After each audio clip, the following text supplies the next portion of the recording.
At this point, they're setting up the whole, we need to defend ourselves for the night. And as we have the temptation being offered, the sin, the acceptance of becoming a vampire by Remick, we see them again denying him. But this is where Grace is like, my husband's out there, my daughter, because they threatened to kill the daughter, Lisa, I believe her name. And she's so upset, which is like the Star-Lord moment when she says, come in, mother effers. And obviously they hear that. And this was a nitpick for me, and this was where I felt like this was the plot armor, the plot conveniences. You got not 100, but it was well over 30 to 50 people outside of the vampires that were welcome in.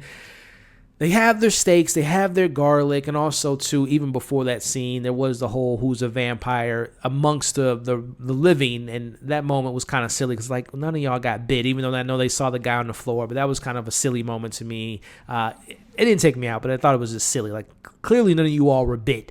And, of course, Slim has that moment where he's just tweaking out. But either way, plot armor.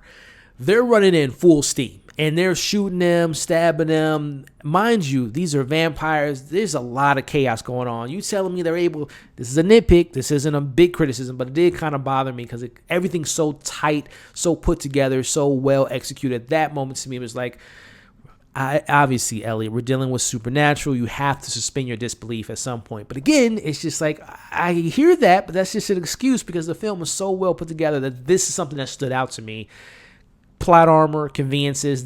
We got Grace, you got Coraline, you got Preacher Boy, Annie, Stack, or Smoke, and Slim. We got like 6-7 people at max versus, again, these 50 vampires coming at them. And there are some there's people that died in that scene, right? Grace dies in that scene. We have this, which the sacrifice of Slim was a little bit rushed to me. Like, I felt like those characters, we've grown to love them, and the way that they went out was kind of course, I knew they were going to die, but I just wished it was executed better, and we would have had a moment to really take in those deaths. But there are people that died, but I felt like it was just the way it was constructed. It felt a little tropey, very structured, like typical vampire movies, and I just wish it was executed better. Like, I wish there was some way to explain there's only a certain amount of vampires that could have came in. There was like a barrier of like, we have Annie who was able to use her powers or her voodoo to, I don't know. I just feel like the way that was executed just didn't work for me. But either way, at this point, they're trying to escape. They're trying to get Sammy out because they realize that he's the main objective, that they want Sammy, but he tries to get out. This is where Stack comes up, and they're fighting each other. Mary runs off because he warns her, which plays into the mid-credit scene. But they're fighting. The main vampire is fighting. They jump off the edge of the barn. He has his guitar. He slices his face with the guitar. I'm not a fan of hive minds, meaning that if you take down the one lead vampire, which they talk about this earlier, they do this in a lot of movies. You take down the one helicopter, shuts down the whole system. You take out the one guy, kills off the whole, we've seen it a million times. I'm not a fan of that trope. He hit him upside the head with the guitar, and all the other vampires feel it, and it has silver in it, so it's effective. That's why I was able to cut through his skin, and we know silver can be used to effectively hurt vampires. So he does that. He's trying to, and again, I'm not a fan. This is where, again, it felt, I did feel rushed. It felt, the execution didn't really work for me because now we have the whole tropey. A villain explains his whole life, right? Just bite him. Why are you telling him all this? You have him in your hands. You can literally bite him. But again, the film wants you to obviously, the credits would have ended if that would have happened. But anyway, we end up seeing that Smoke managed to get away from his brother. You're led to believe that he killed his brother, but we'll talk about that here in a second. Comes down, he stabs him in the heart, and all the other vampires feel this, but at this time, the sun's rising. All the other vampires are being burnt by the fire, and of course, the lead vampire is being burnt at this point in the film, and Sammy and Smoke are the only ones that survive the massacre. Also, I forgot to mention again, talking about the weight of the feeling of the characters dying, we lost Pearline during that commotion, that whole setup in that fight. We lost, as I mentioned, Slim sacrifices himself, but we also lost Annie. This is a moment that worked effectively with the character's death. When Annie's dying at the hands of Smoke's brother, Stack, and he's telling him, you need to convert, you need to buy into it. And obviously they had the Gamora, Peter Quill moment, which is like, if I get turned, kill me. And we see the moment play out. But that was a moment that I appreciate because you felt the grief, you felt the emotion, but the other characters not so much, at least for me, especially with Soldier, I keep calling Soldier Boy, especially with Sammy, Preacher Boy, and him seeing Pearline die. Like, y'all just all this stuff's done. Anyway, it's daytime, and again, this is where we catch up to the beginning. Sammy takes a car to go back to his dad's. Meanwhile, Smoke stays back. We find out during one of the moments about them being free, right? You're never going to be free because you're black in America in the 1930s and the Jim Crow era is never, this is a fantasy, this is a delusion. They're never going to give you, your 40 acres and a mule. So, and they tell him, lead vampire tells them that this was a kill box, that this was all set up. They were going to kill you guys the next day, but now let's be a family. Let's have our own, freedom, essentially, right? Forever. We see that Smoke stays back because he knows that the KKK is coming. And this is because in the back of my mind, again, the trailer, and this wasn't really that spoiled. I just knew that it was coming eventually when he had the Tommy gun and the grenade. That scene plays out very Django, very Inglourious Bastards as far as taking out the evil. There are more evils on this world than the vampires, and it's the racism, right? So they come out, he takes them out, grenade. It's a straight up Rambo scene. Michael B. Jordan, he's an action star. He plays it really well. It's very believable. He does get shot. He takes out the lead master, but he's shot in the stomach, but he's wounded.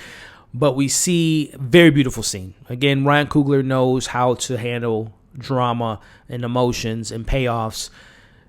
He sees, as he's shot, he's on the ground. He asks for a cigarette. He's about to kill the main KKK leader. But then he sees, he's in between life and death. He sees Annie with their child. She's in all white. She's breastfeeding it. Very symbolic, very beautiful scene. And she's just like, you can come, but you gotta put out the smoke, right? And that's what they call him, Smoke. He shoots the KKK guy, and then he's able to hold his son. Very beautiful moment, very emotional payoff. Again, Sammy goes back, and we essentially end the film at that point. And again, it's a very emotional payoff. But now we get to the mid-credits. So the first mid-credit scene in the film, we're now in, I want to say it's October, so I think it's the anniversary of the massacre. And it's 1992, if I'm not mistaken. We see Sammy, who's actually played by a real-life blues player who's legendary in the blues industry. He's playing the Sammy all grown up. At this point, I would probably say he's in his 70s or 80s. But he has his own club. He moved out, right? That was his freedom. Music was his way out. There was a conversation earlier in the film about getting out of Mississippi, even though the twins didn't want him to leave because they were under the impression that he would go down the path and follow the trajectory of them, which were becoming criminals. But no, he didn't want to do that. He wanted to follow his creative, his freedom was the music. So he has a bar that plays blues. Then in the night, everyone's gone. And then you hear the security guard say, or the bouncer, hey, there's two people that want to see you. Can they come in? Yeah, invite them in. And as soon as they said invite them in, I'm like, it's obviously vampires. But I'm like, which ones? And I'm like, wait a minute. We didn't see the body of Mary or Stack. And then they show us the flashback that Mary escaped. And also Stack wasn't killed by his brother. But he made a promise to not kill his family. To me, I'm like, well, he didn't have a soul. They're sinners. They're vampires. They don't have a moral compass. So he kept the promise, and the only reason I can see that he kept that promise is because it was family. I don't know. I'm still kind of confused about why he kept that promise to his brother all those years later, even though he didn't have his soul. But either way, he kept the promise. And, they got the 90s hair. Haley's dressed all up. Mary's all dressed up to fit the time period they're in. I love this mid-credit, and I love the conversation. He pays him, pays his respects. Essentially, he smells that he's going to be dying soon. He doesn't want to be turned to a vampire. He doesn't want to succumb to the evil. He doesn't want to lean into the evil. He wants to be pure and go out on his own ways. So, and they talk about that night being the fun night. I love that. That is a wonderful epilogue, if you want to call it that, or in this case, a mid-credit scene. I really enjoy that scene a lot. And the end credit, some people might, oh, that's kind of wasted. But I actually love that moment that we see, the very last post-credit scene is we see Sammy in his father's church playing his guitar. And that, to me, again, is the thesis of this film, is that's when he was at his freest. That's when he felt the most comfortable, is him playing his guitar. Didn't have to worry about the races, didn't have to worry about anything but him and the music, which again is a big part of this film. So that's when he was truly free. In my mind.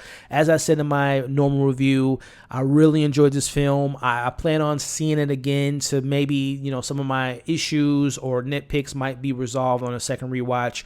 You can watch my review to see my score, but I recommend it. I want you all that complain about sequels, prequels, redos, Disney, Marvel, all that stuff, and you want original films, well, you have one in theaters right now. It's a pretty damn good one, so check it out. A very enjoyable, entertaining film with a lot of great commentary, beautifully made, great score, great acting. The way it ends, you can have a prequel, you know, I'm talking about originality, but if Ryan wants to franchise this based on an original IP, you can go prequel. You can follow Remick in his past. You can go with, obviously, a sequel, or even what were Stack in Mary doing all those years, and of course you can go on into the future. So there's potential, depending on the box office and depending on if Ryan Coogler wants to do it. But I would be open to it, but we'll see.